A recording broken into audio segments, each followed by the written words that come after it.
The WHO Pandemic Treaty. What you're not being told. What happens when global health policy overrides national sovereignty? That's the real question behind the WHO, the World Health Organization, Pandemic Treaty, and it deserves your full attention.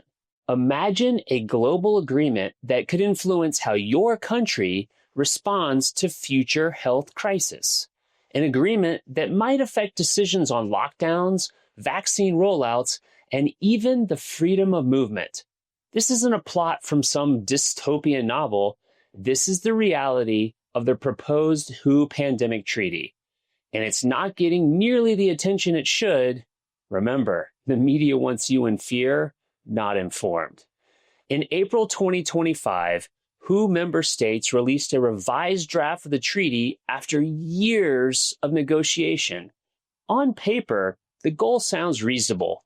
More global collaboration to prevent future pandemics. Blah, blah, blah.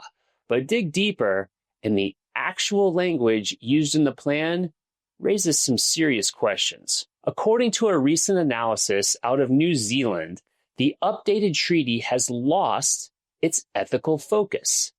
Early drafts emphasized equity, justice, and solidarity.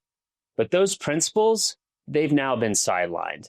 Now the focus leans more toward protecting national interests and, get this, satisfying pharmaceutical companies' priorities.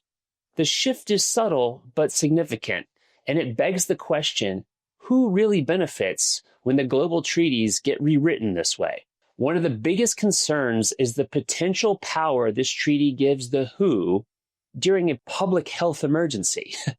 What exactly counts as an emergency? Who gets to define it? And what happens if a nation disagrees? Critics are warning that the treaty could allow unelected international bodies to override national health policies, not through force, but through pressure, coordination, and precedent. It's all in the fine print. The treaty also raises red flags around data sharing and intellectual property rights. On the surface, open access to health data sounds good, especially during a crisis. But what if that access comes at the cost of your individual privacy or national control? And what happens when pharmaceutical interests take priority over your safety as a patient? So what does this mean for you? You probably won't be sitting in Geneva during the next round of negotiations, but you still have more power than you think. Because the most effective way to resist being controlled during the next crisis is to not be in crisis yourself. Take care of your health. That's step one. Walk daily. Work out. Maintain a healthy body weight. Cut down or even eliminate smoking, drinking, drug use. Eat real food. Ditch the ultra-processed, chemical-laden food that we've all been shoved for decades now here in the States. No treaty can protect you better than your own choices can.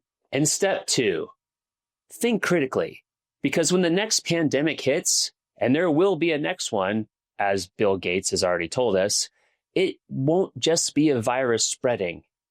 It'll be fear. It'll be 24/7 media loops. It'll be a coordinated messaging across platforms, across agencies, across borders, and sadly, all for profit for an elite group of globalists. What we've lived through in 2020 was not just a health event. It was a massive psychological operation, one that showed just how powerful fear can be when it is repeated nonstop. Fear made people isolate. Fear made people comply. Fear made people surrender control. Fear made people hate and cut off members of their own family. So this time around, awareness is the antidote. The media will say it's about keeping you safe, but history says it's about gaining control and making big profits. You think it is any coincidence that every commercial break is loaded with commercials from Big Pharma? Think about it. It's a psyop. It's about control. Control over movement, control over speech, control over dissent, control over the narrative. So take control now, not by panicking, not by disengaging, but by getting informed, staying healthy, and preparing to say no to fear the next time it comes knocking. Use critical thinking. Trust your gut. Ask tough questions. When they tell you it's safe, but won't release the studies for 75 years, alarm bells should be going off in your head, no matter how many celebrities tell you otherwise. This is the Prepared American, and you're not just prepping for the next crisis, you're preparing to think clearly when the world goes crazy again.